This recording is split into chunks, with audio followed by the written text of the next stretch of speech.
Welcome. We got another ThriveStack webinar going on here. And GP, you got host on your title there, but you're not a host today. We upgraded you, put you in a different seat. We're going to talk about RevOps. There you go. Yeah. We talk about RevOps, and you're now a panelist and a guest. How do we beat that? That seems wonderful. And I don't know how to change that title. I don't know where it is in StreamYard, but there you go. I'll fix that later. No worries. No worries. We'll get it in post, as they say. Got James and Matt with us. I'm going to let everybody do some self-introductions. James, you want to kick off? Who are you? Why are you here? Yeah, for sure. I'm James. I'm founder and CEO of Venn. So today I'd call us a boutique RevOps consulting firm, for lack of a better term. We might dial into some focus a little bit later, but business is booming, so why bother? I started the business about a year and a half ago, coming off about 15 years in tech. The first half, I was a seller, I was a sales manager, I was a sales director.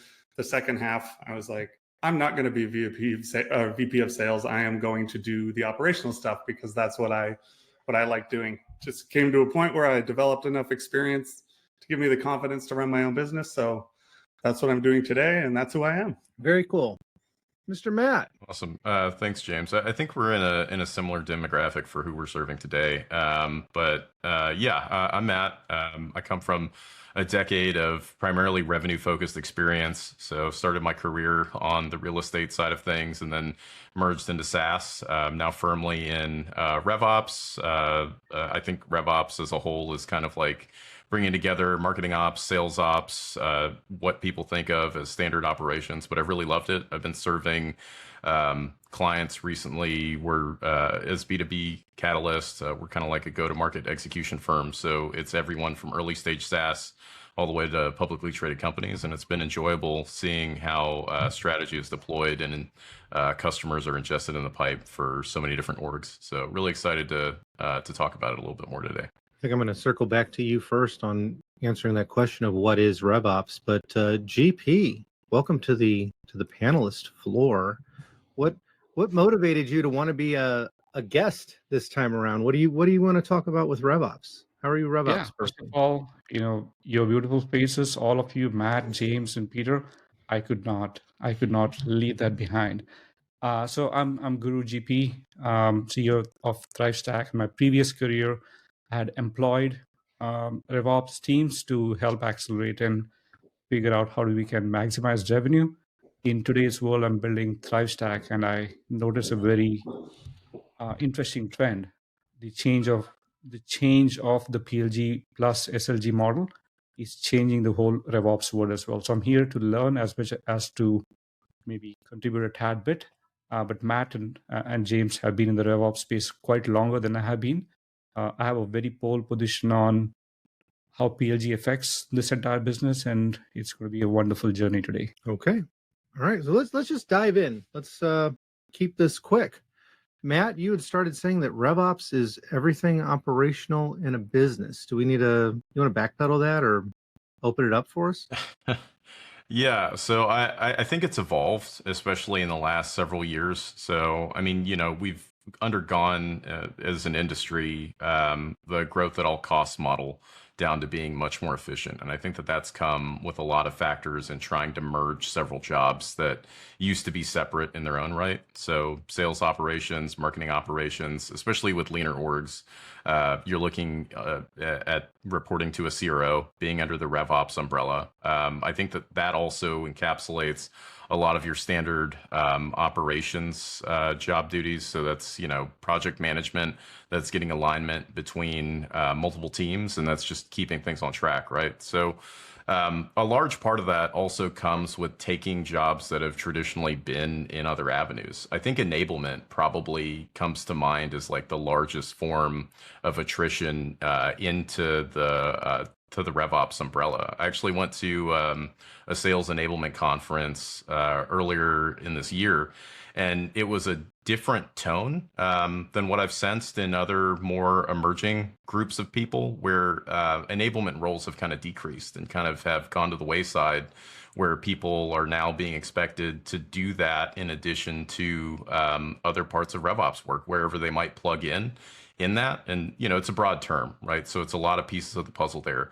But enablement is one of those things that's almost now been baked in as like a default of, hey, you're coordinating between what my salespeople, my revenue focused people are doing, and the measurements that they're kept accountable by. But also, I need you to be able to empower them to do that. And so it's been a large part of RevOps' journey and kind of merging into this group where if you notice job postings, they're asking for many, many different things, but the role titles are all very similar, right? Peter, I think either you're muted or I'm not hearing. Yeah, I think Peter might be muted. It happens to the best of us. I remember when COVID first started. That being said, nearly every meeting. Can you hear me? Yeah. Am I on mute? Yeah, GP, I think he popped you. Thank you, Sure, for this wonderful software that ties into the microphone. Matt, I appreciate that. We're still in this big all-encompassing thing, and James, you had when you had mentioned your career trajectory and what you wanted to do, a lot of people, they're like, oh yeah, I want to be the VP of sales. I want to be the CRO. I can just sit back and pontificate and yell at people for not hitting numbers and just guide, lead, coach. I have to start saying nice things because I'm meeting with my CRO after this call. But why would you, the nitty gritty, the mechanic work, this operational item? What's your perspective on it? Why did you choose this? And as an agency, I guess there's industry for it. Yeah, for sure. I did not choose it with industry in mind. I think that a lot of what makes us who we are as people comes from trauma. And so I think that I'm going to talk about a world pre-ZERP and pre-growth at all costs. I remember a time when sales was hard, like it is now. And I think one of the things that happens in markets where things are difficult is that the expectations on revenue and growth for an organization are just wrong. And when they're wrong, what happens? Well, if an organization is not very mature, or if there are accountability issues, it just falls down. VCs want a certain amount of growth because they've given you money, so they put that on the CEO. The CEO wants to tinker and build product, but doesn't want to actually move an organization forward, then they'll hand it down to a VP of sales. The VP of sales then sits between the sales org that they need to motivate and an unreasonable target. And I witnessed this for a very long period of time. And so that was actually the thing that pushed me away from wanting to be in sales. However, at the same time, I had to formulate a lot of arguments as to why what was being asked of us was unreasonable, and I got kind of good at that. And you do that through data, and you access data through systems, and you have to kind of figure out how to use the systems. And so I think just by nature of being in an organization where I was trying to, like as a seller and as a manager, trying to meet targets that were really, really difficult, but also trying to articulate back up like what the reality of the situation was, I just got a lot of exposure by nature to these systems. And so when it came decision time about what route I wanted to go, that was almost like my second skill set that I had developed. So I just kind of followed my nose on that, and it just happened to turn into, a few years later, the fastest growing type of like role type, well, at least on LinkedIn, for like the last 2 years running. I think us growth individuals are starting to take that footprint. But what do you see falling into RevOps? You've made this statement about it, let's say explaining scenarios as opposed to making excuses for them. And Matt had mentioned ops this, ops that, sales ops, marketing ops, I'm guessing like deal desk, pricing and packaging. What is RevOps? And GP, as that CEO that pays it forward to get other people to get you answers, I'm going to come after you next. Yeah, I'll take a stab before you go at GP. I would say I like Matt's definition. I think I would extend it a little bit farther. Actually, it's worth calling out that it's still kind of relatively undefined. A lot of people have a lot of different opinions on this.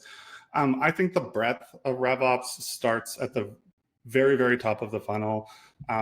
That role used to be marketing ops, like from an ops point of view, not in general, because marketing's there too. But I'd say it starts right at the beginning, and it goes through retention, which usually falls onto a team that doesn't necessarily roll into sales. Usually doesn't, can, maybe should sometimes, but usually your CS or CX function at that point. So that's the breadth based on like kind of my point of view and what I see. And then in terms of what is it in that breadth? It says 4 verticals. One is just operations, what people do. 2 is data. 3 is systems and tools. And the 4th, Matt, you pointed to, which I think is also kind of a gray area, would be that enablement piece, which should be translating like between, you know, what the selling function is actually doing and all of the systems and the tools that they need to be using in order to do it. Yeah, it's interesting that you mentioned some of the tools as well, because I'm seeing a shift of ownership moving into IT, where a lot of the servicing and sort of like maintenance side of tool ownership is pushed over to IT, which reduces a lot of speed in being able to action, especially short-term experiments, I think. And I actually, for your take on that. I think, if I may, that is happening, and I think there's a point at which it's appropriate. And I think that point is you are a very established company. And there's probably RevOps people out there that are going to chase me down and beat me for this, but I actually think there's a point where the role dissipates. When an organization becomes strong enough and structured enough and stable enough, it might make sense, not necessarily always, to pick these roles apart and actually put them into different verticals. And the tooling and tech stack, for example, would potentially go into the IT vertical. There's another role like this called business operations. And when I was back at Clearco, I was the VP of business operations, and actually revenue operations was under it. And business operations is another one that's hard to define, but it is effectively like data and reporting and like non-revenue operations and FP&A before you have finance, before you really have RevOps, like, and sort of a chief of staff. It's like this amalgamation of tasks that needs to be flexible for an organization that's early and growing, that eventually becomes a little bit more structured. And then over time, business operations disappears altogether. I think RevOps is sort of like that too. So GP is a founder, a frequent founder. How do you approach creating that flexible RevOps scenario and grow it out? Do you have a consistent method you do, or is it different every time? Maybe let's go back into the history of these things, right? So I think traditional SaaS businesses, when they grow from startups to scale-ups, typically RevOps used to be a hired, either a consultant or someone that you can, who can run the revenue operations. You'd hire them, and the reason that you would hire them earlier, were very disparate.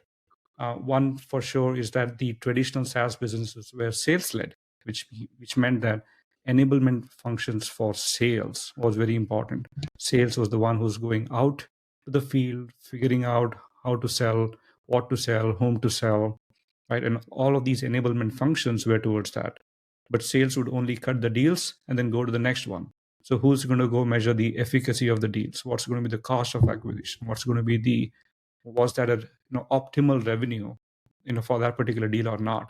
So you had to have some kind of a back-end operations to go look into all of that. So I think the RevOps movement, about maybe 10, 15 years back or so, started essentially to enable various disparate functions of the selling or the GTM motions.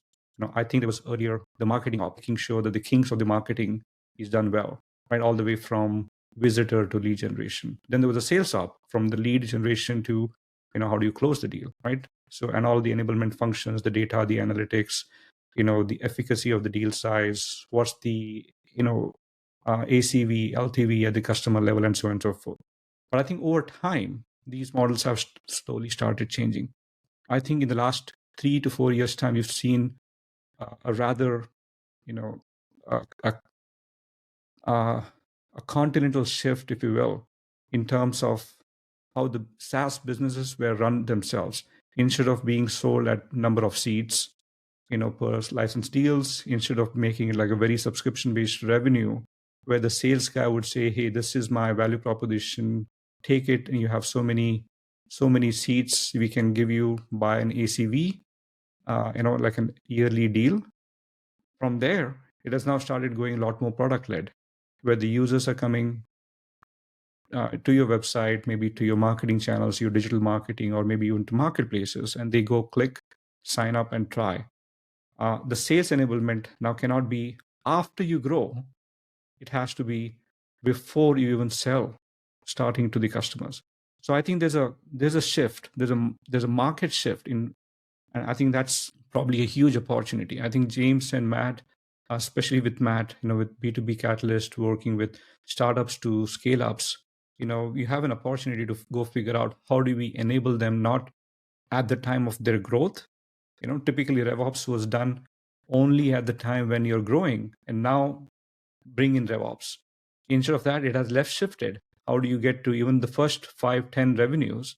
And you need some kind of a RevOps function and the tool sets, the data, the analytics, even before that, because the product-led motions are starting to pick up. So I see that there's a shift, and as a new startup CEO, I see there's an opportunity.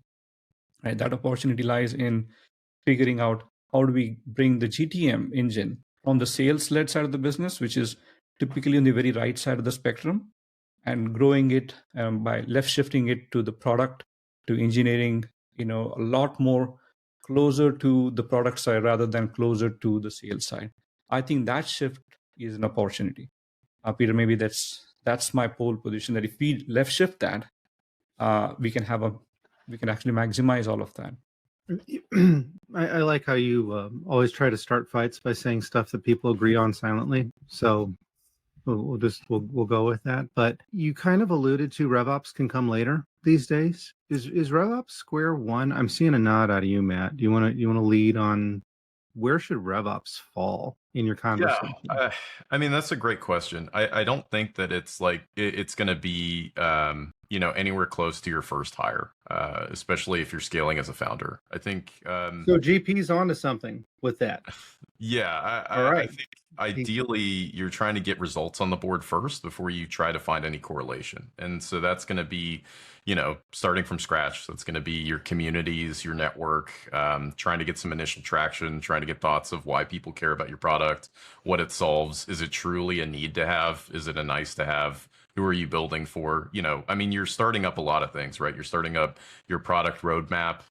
You're starting up like what you can grow into your sales engine, and a lot of it's totally untested. So it needs to just be open to a lot of change. And I think that after some of the dust settles, when you've got at least an idea of where you're going to build sort of this revenue engine, you've got a place that you're going to build it, you've got a concept that can start having some structure, I think then yeah, RevOps is your next best friend, right? Because it'll just make sure that that you're getting to where you need to go, that you're measuring any failures. And I think that's the largest takeaway, is that a lot of people think that you have to be really successful with a lot of aggressive growth right off the bat, but really that's not true. You're just trying to survive day to day, and you're trying to make sure that any failures that you have are properly weighed into the next iteration of what you're shipping, and that you're reducing the ship times, especially in early stage where you're just trying to build the next thing, get the next customer so you can survive the next quarter, right? Okay, so GP hit on it with expertise through experience, and he's got this forecast on the value of this left shift. James, is that, I mean, you built a business around this, and Guru Raj outlined an opportunity that's starting to show itself through PLG becoming so popular.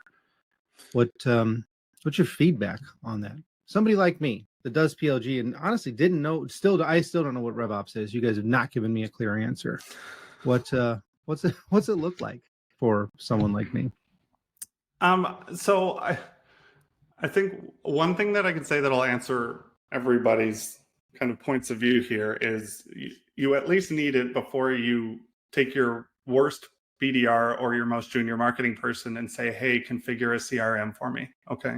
So that if you're sales led or you're product led, I think that don't let that happen. And that is the number one thing that happens with CRMs is with sales led growth, it's always the same person too. It's just some BDR that keeps their record straight, but that is terrible at hitting their number.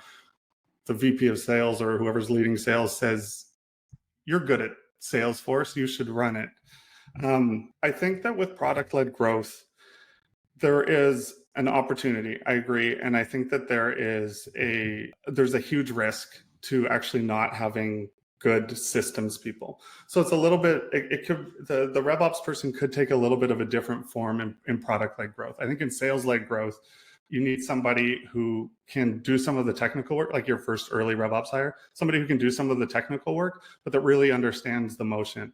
I think with product-led growth, the way companies can really get ahead with RevOps is figuring out how to get all of the signals that are going to your systems, your app, whatever is being built, and pulling that into your CRM, pulling that into a centralized place that all, like if you do have salespeople when you're running product-led growth, they can access it. Your marketers can access it. Your support people can access it. If you do that really well, I think all of a sudden, all of the customer-facing people can become really organized. That is also really hard to do. That's way harder than anything somebody in sales-led growth is going to have to do early on, to actually figure out how to integrate your CRM with, say, your app, or say with your website, and get all of those signals and organize them and surface them in a way that is meaningful. So if I'm running a product-led growth company, I think I'm hiring a RevOps person earlier than if I'm running a sales-led growth company. Okay, well then there we go. Guru Raj, you can speak to these integrations and needs for information right up front. I guess you're of course you're going to agree that you need to happen first, but what's the deeper dive on that? Yeah, so maybe here's a thought, right? So I think if you call this a RevOps function and you're trying to hire a RevOps at an early stage company, most CEOs will say no, will not hire a RevOps, right? So either the founder is doing it himself, or they will have the salesperson if they have a salesperson, or essentially figure out, hey, here's where my potential leads are, but build that marketing engine to get the potential users or the buyers to come and try the product, rather than just have a Calendly or talk to me kind of a motion, right? Sure enough, the first maybe 10, 50 deals might be talk to me and I'll walk you through that. But over time, once you get about maybe 50K, 100K of revenue, and you know that that's not going to scale, you have really two options. One is to hire more salespeople, right? Then your growth is going to be a lot more linear, or you enable product-led growth, where the growth can start slow, but it can exponentially grow. RevOps in these two different worlds have a very different meaning, at least according to me. In the sales-led organization, RevOps essentially is indexed, trying to optimize the sales processes, trying to enable the sales teams, trying to judge the team performance, meaning what's going to be my customer acquisition cost. Is the customer acquisition cost way higher than the LTV that we get from the customers? How do we maximize the sale price?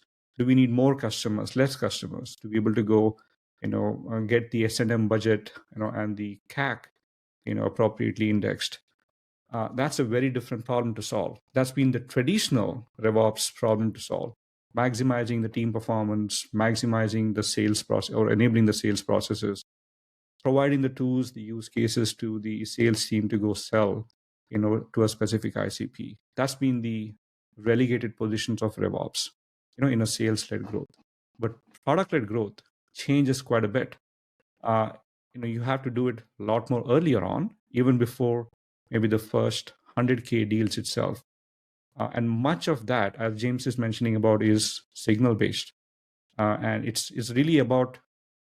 really making it super easy for someone to experience your product, go from evaluation or awareness, to a 1 to 2 year, deal, right? Whatever is the process to go from evaluation to deal, right? Essentially compress it to less than 2 weeks or 3 weeks time. If you're able to do that, then you have a baseline engine, which means that the RevOps person is essentially a product person at this point. How do you enable the product features?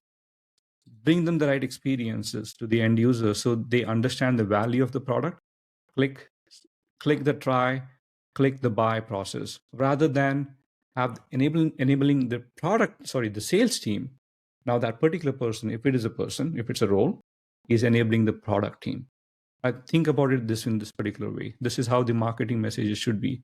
This is how your product experiences should be. These are the primary use cases that most of your ICPs want. Why don't you bring that to the fore?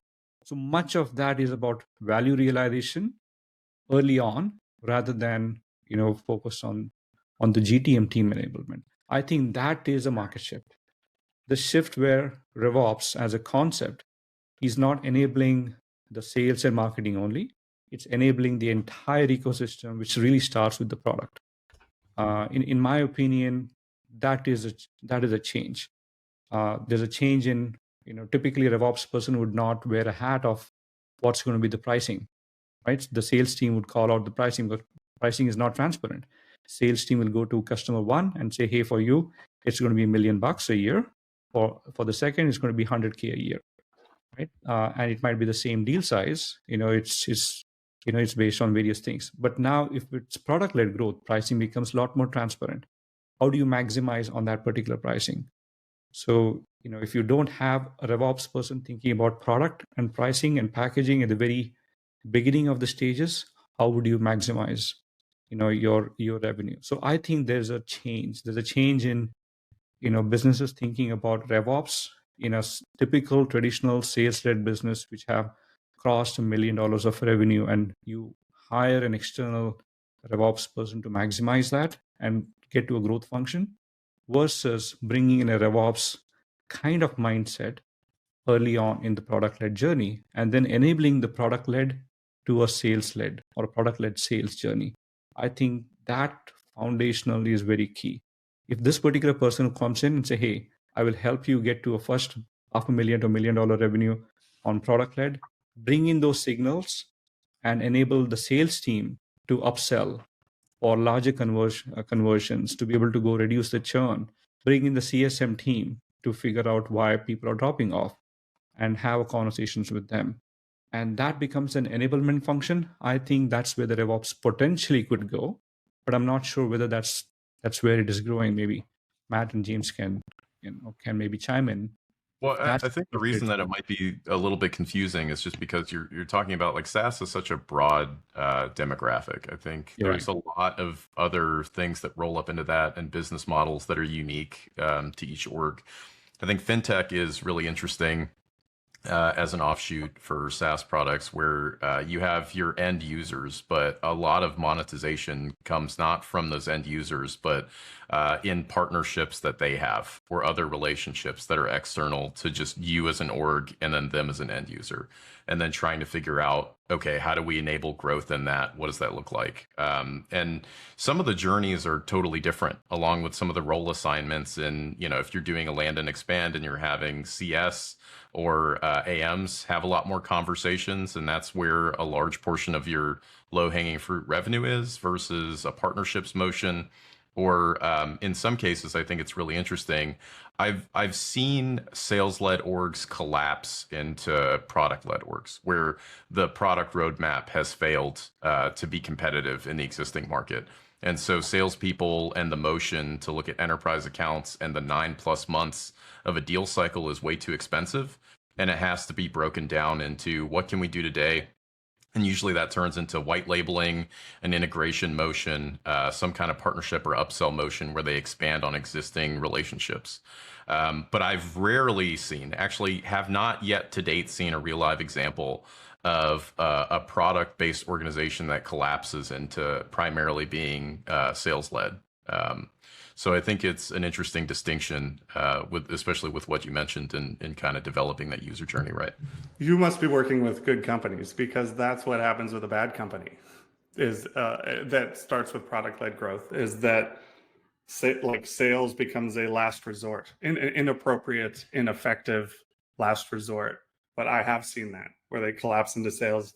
Oh, like, It's We interesting. just like Like just I'm call actually people. talking about an org that became less competitive in their market in a nice to have solution, and they collapsed from sales like because they made that mistake of like the overhiring, Yeah, the huge expenses, and then the board and the investors were eventually like, no, just like cut it, and then yeah, and that's a good decision. I think if you haven't figured it out, if you haven't figured out your motions, to go into a like scale back, retreat a little bit, go into product led growth, cut your expenses first and foremost, see what you can learn, and then try and figure out what your scale up motion is.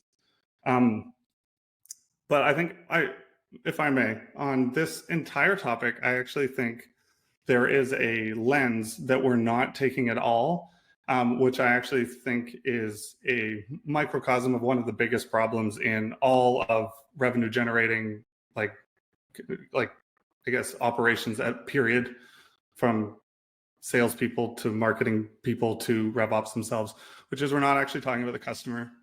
And I think that that's where the RevOps role is effectively the same between product-led growth and sales-led growth.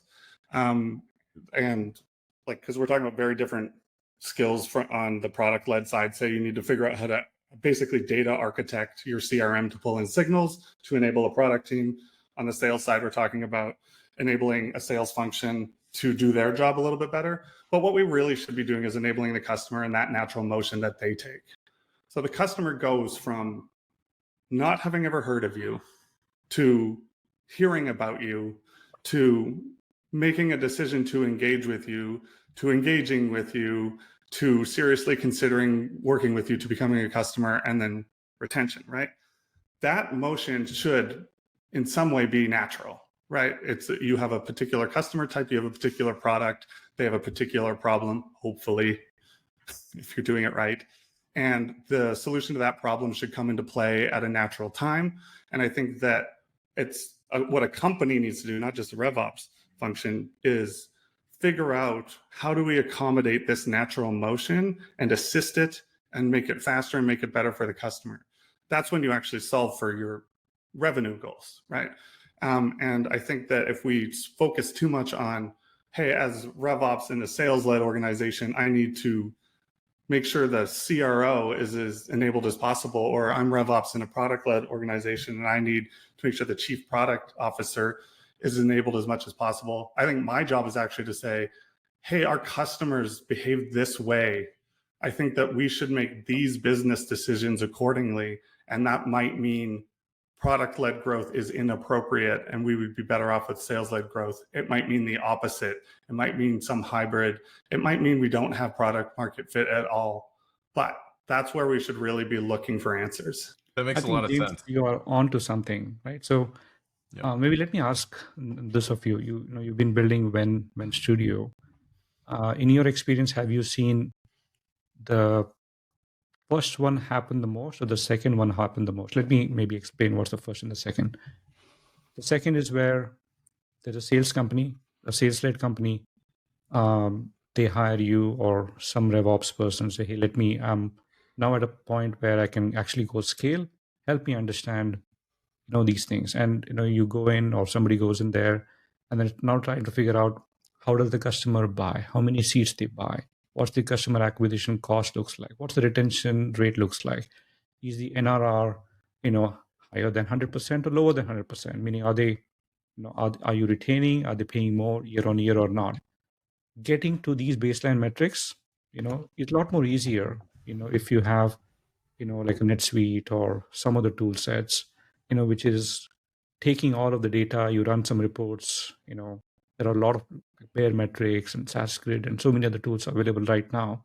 You connect within like a few seconds or so, you start seeing the ARR graph, the ACVs, the CACs, the LTVs, the forecast, all of that, right?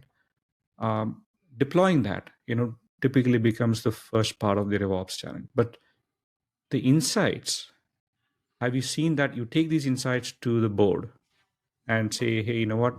Let's bring in the marketing team, the sales team, the customer success team, the leadership team, and the CEO together, and then do the suggestion that you just mentioned, right?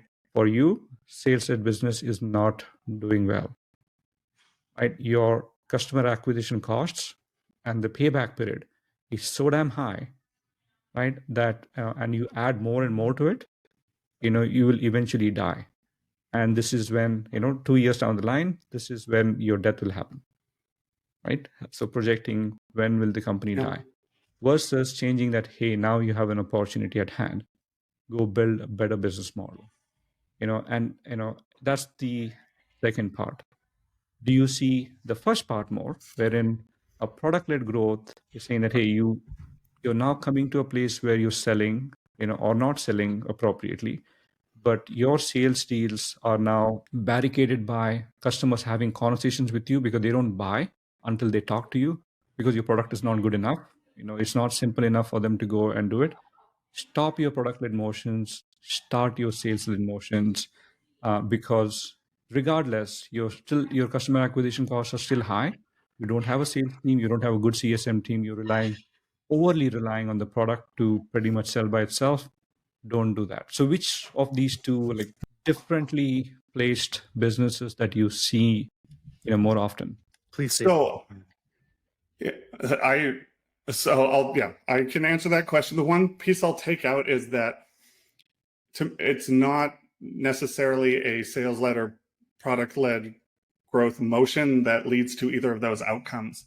However, it's the situation where things are not going well and help needs to be called in is what it's basically what I do. It wasn't what I set out to do, but I think that there is a couple reasons for it.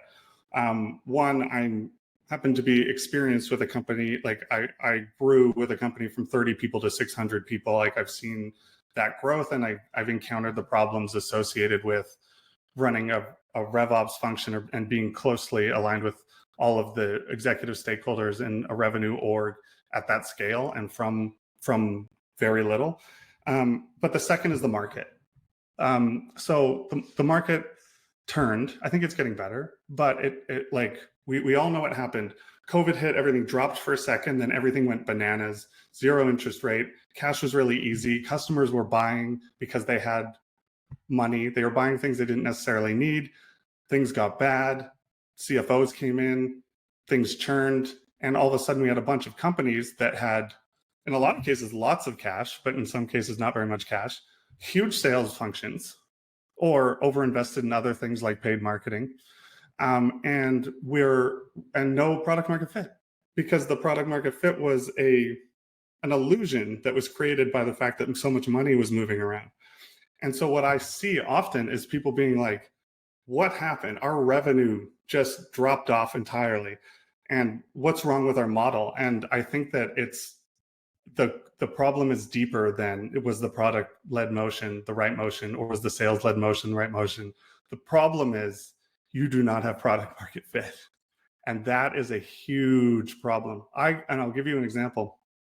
I had one client who I love, and they're turning things around now, but who was doing really, really well in 2020 and 2021. And I went and then things dropped off, and their BDR function was hitting 100% for 8 straight quarters. And in the last 6 quarters, they were at 2 or 1% of revenue.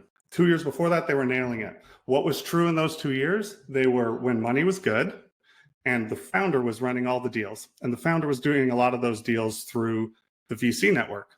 So the founder had an advantage, and he had a person advantage and a market advantage. They built up a sales function. They figured because everybody was picking up the phone and taking meetings that they still had product market fit. However, none of these people were actually qualified to buy the product. And they had no idea how to get to revenue. And it was like peel every layer back. Oh, the buyer you think that is going to buy this is not going to buy this.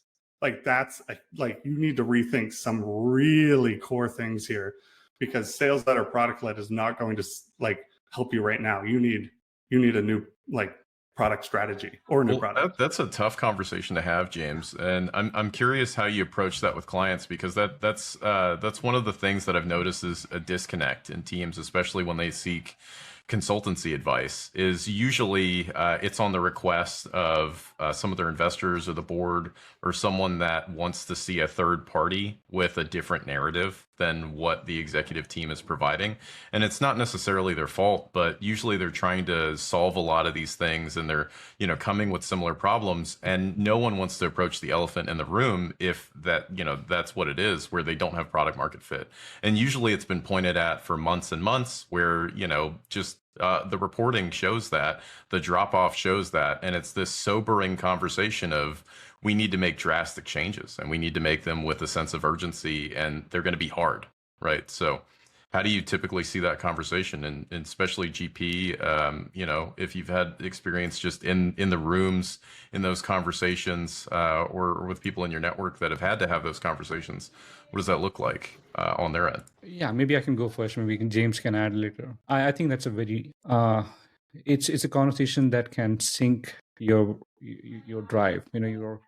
For the past, if you go by James's data, for the past, let's say 8 quarters or so, your sales are growing big, and suddenly for the next 3, 4, 5 quarters, your sales have started to drop, and your CAC is way high. S&M, your sales and marketing budget is now about 60-65%, and you start seeing that, and when you put that in front of the board, and the board is like, "Gosh, you don't have a business. Your sales and marketing and the customer acquisition cost is way higher.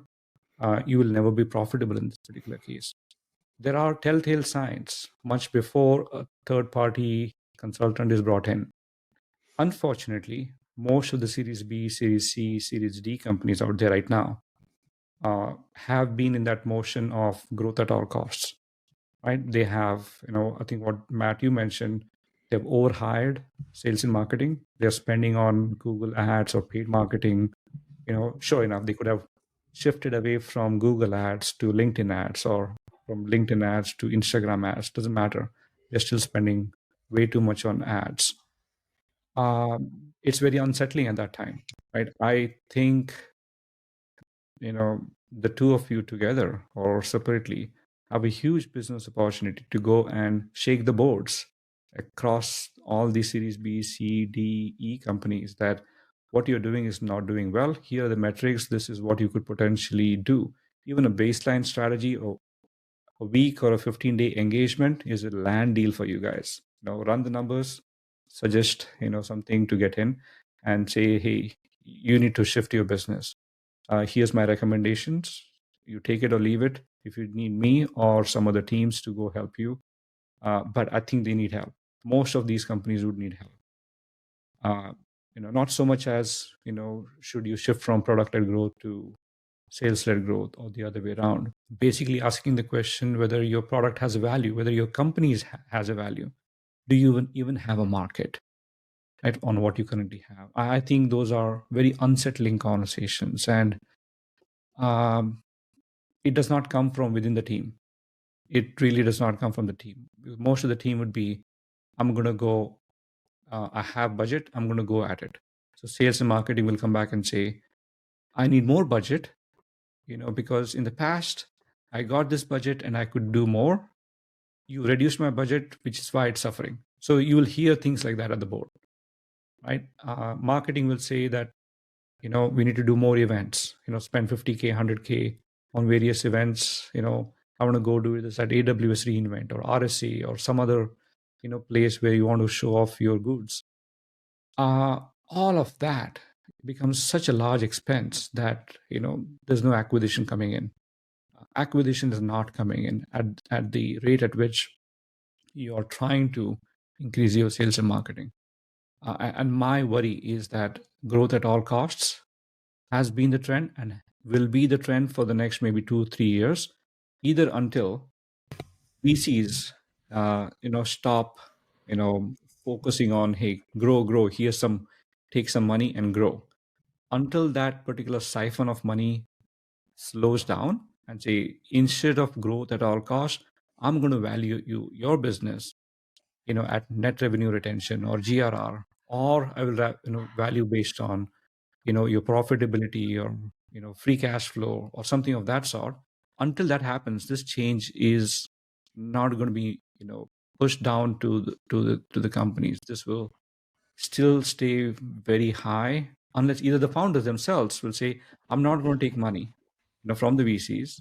And I'll not use the growth at all cost tactics. I'm going to reduce my sales and marketing budget, go figure this out. But somebody outside of this particular company has to tell them. So, The company employees will not tell them. I mean, that's my take. Maybe. so James, I'm going to bring this up to you because we've now heard on the if you're getting the bad news side and what to do as someone that is going to be the bearer of bad news. I guess first, who's asking you, Matt? I think that was part of what you're alluding to. But then the other half is how do you deliver the message? How should you receive the message too? If you're somebody like me or GP, it's on that side. I think I'm flashing to like Tim Curry in Home Alone 2. He's like, I love you. Like Kevin makes him say that. I love you. Like that's almost how I lead with these things when I'm giving bad news. And it's because I'm going to hurt you right now, but I'm going to do it out of love. Like that's where I think you need to be coming from if you're going to deliver bad news. Like that, I'm not going to take your money and sign an engagement to come in and just either tell you what you want to hear, or to hurt you, right? Like I'm here to actually help you.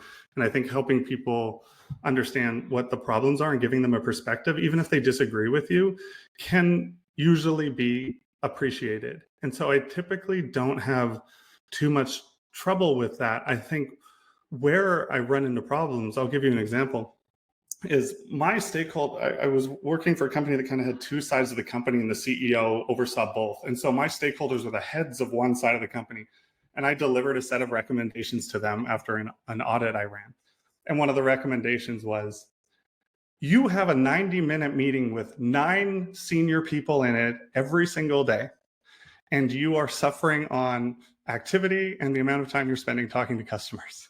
So stop. Like that, and all they did, they opened up a spreadsheet and they looked at a spreadsheet and they asked, why is this number this? Like these are things that could be automated, and it's discipline. Like it's a discipline problem. Somebody is driving that meeting. And the answer to who was driving that meeting was the CEO. The person who I was one layer away from.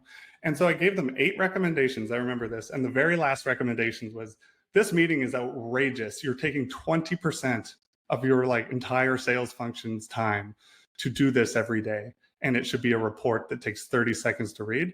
And they said to me after, we love this. We want you to present this to the CEO, except recommendation 8, take that out right now. Like they just did not want it to be heard. And so like it eventually falls on the responsibility of the people who are getting the news to figure out what to do with it. And doesn't mean like I'm right or the most right all the time, or whoever's delivering bad news is, but people have to be willing to hear it if it's ever going to be effective, and occasionally they're not. So what I'm hearing, and this based on your storytelling right here and what GP had said about historical incidences that he's seen, I still don't know what RevOps is, but what I'm pulling from it is that it's a planning function, so you don't make a misstep, but it also seems to be this function that says, aha, you messed up, I'm here to clean it up, based on you did a bad spend, or you've got a CEO that really likes doing unnecessary stand-ups, or stand-ups that he or she might find necessary. Who are you to come into my thing that's working just fine and tell me what to do? Like, I still don't get it. I still don't get it. What does RevOps do? We're 10 minutes left, so come on, you gotta help me. You gotta help me. If I'm to be as succinct as possible as what I think RevOps is, you want your salespeople talking to customers. You want your marketers talking to the market. You want your partnerships people talking to partners. And RevOps should take all of the other things away from you that you would have to do and do them effectively so that you can spend as much time as possible, if you're in sales, for example, talking to customers. That's what RevOps is trying to do. Okay, I can get behind that. That's why you mentioned CS earlier. Okay, that makes more sense. This is why Guru Raj was mentioning left shift. Okay, I can get behind this. I can get behind it. Matt, I've known you for a long time, and you've never Hold it together for me, buddy. Well, I mean, it might have just been asking some of the wrong questions, but yeah, I mean, I agree with James's assessment of that. But I think, yeah, I mean, the short answer is definitely that. The larger answer is that it's still being defined. I mean, different orgs are going to ask for different things all the time. I mean, as somebody that was recently interviewing for several different levels of RevOps roles, the type of things that people are wanting vary from a CRM jockey all the way to someone that can make sure that their salespeople are doing the right things, right? So it's a variety, and it's still being defined. And I think that there are still more things that RevOps will split into.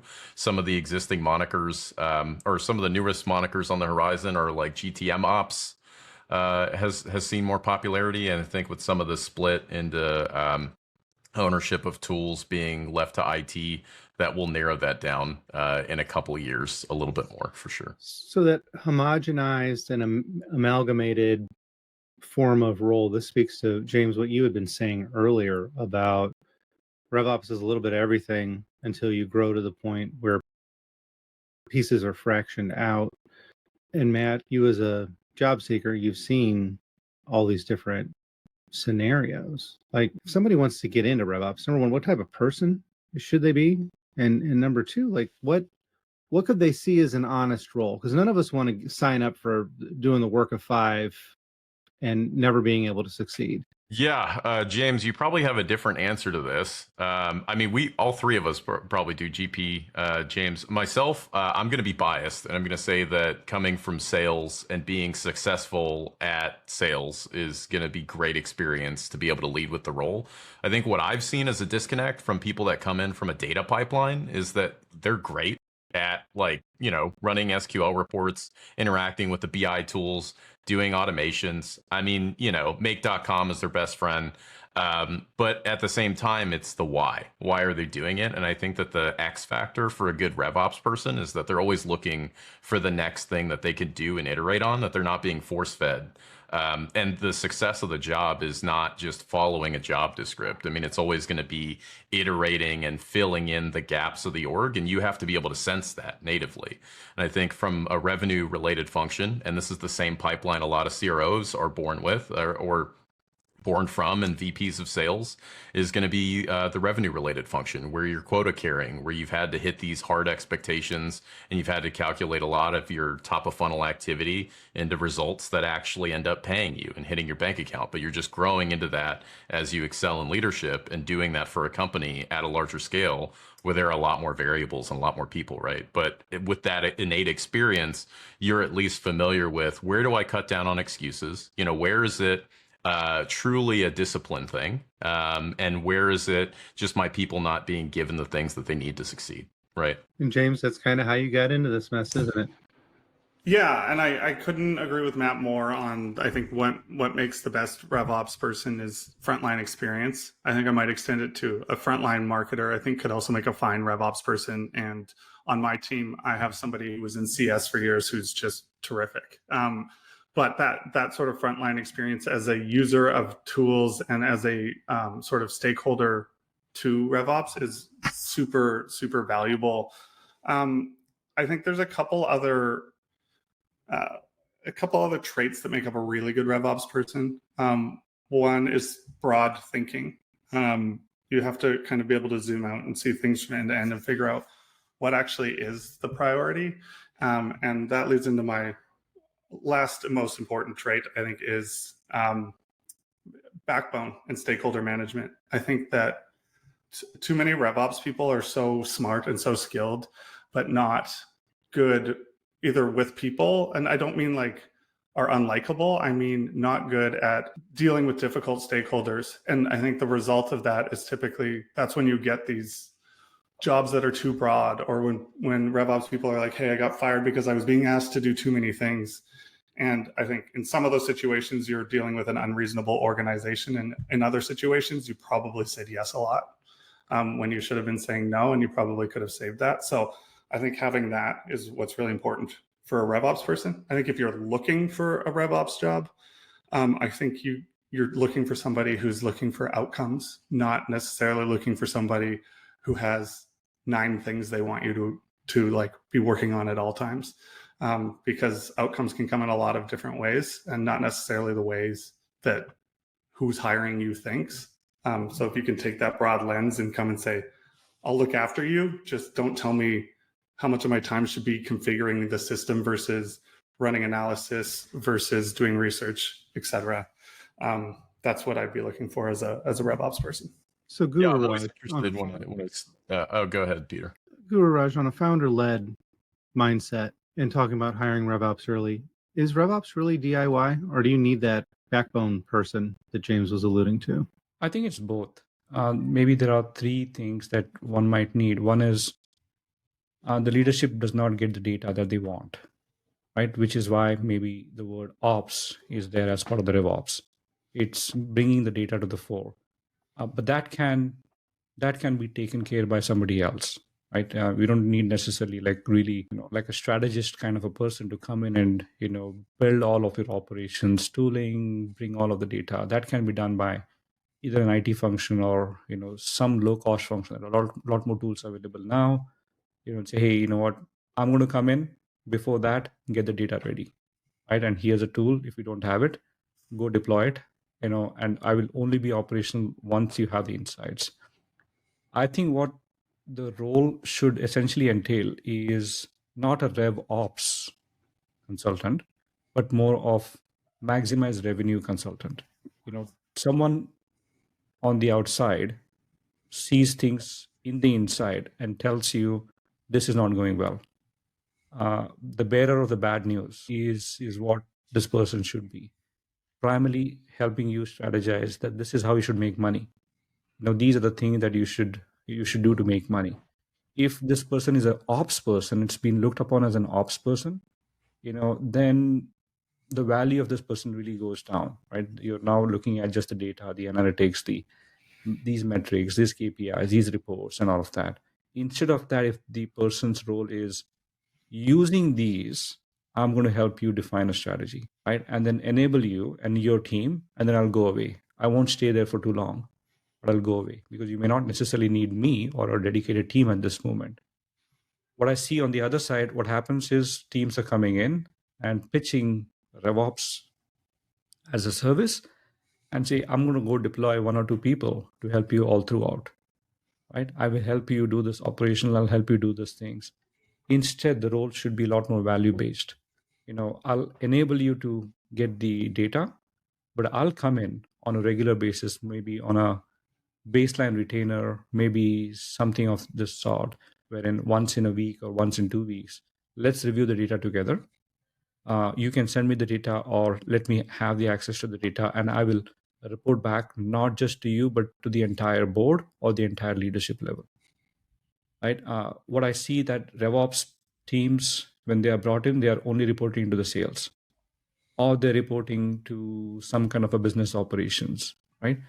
That should not be the case. It should be a lot more higher up in the order, wherein the CEOs should help understand this bad news. I would rather index that particular role to be the bearer of the bad news rather than the good news, because the good news is coming from all quarters. Marketing will say, hey, we've got so many MQLs. Sales will say so many SQLs, and we have a massive pipeline. But when you look at the data, the revenue is not increasing as much. So where's the problem? So an identify and solve across the org. We are at time, everybody, but James, you got some last words for us? Yeah, it's funny. Coming off of what GP is saying, I feel like we need to do a whole other session here on who RevOps rolls into and what like the growth trajectory for them is. That's just, it's a big topic. Matt, I can tell just when I'm saying this, you want to talk about this too. Yeah, I mean, I could talk about it ad nauseum. We should just title it "Who is RevOps?" Second session. Yeah, who is RevOps? I think we got to the bottom of. Here are some of the things they can do, and here are some of the things that make a good one. But it almost feels like a chief of staff. In some ways, it can be. It can be. Depending on where they are and when. I have heard a hot take, James, of a RevOps director thinking that it would be best for RevOps to report to HR. So It's a very spicy take. Yeah. Red line You team. just found the only one that no one has ever said before and said it. I feel like this is whoever that is an ultimate contrarian. All right. Well, Guru Raj is in charge of whether or not we all get back together. And if we do, Matt, I want to lace up and actually be on the floor for this one with you talking about collapsing into PLG. And maybe James will back me up that you collapse into sales. But hey, thanks for coming on, everybody, and waiting till the last minute to start throwing out spicy takes. That's what we needed. Perfect.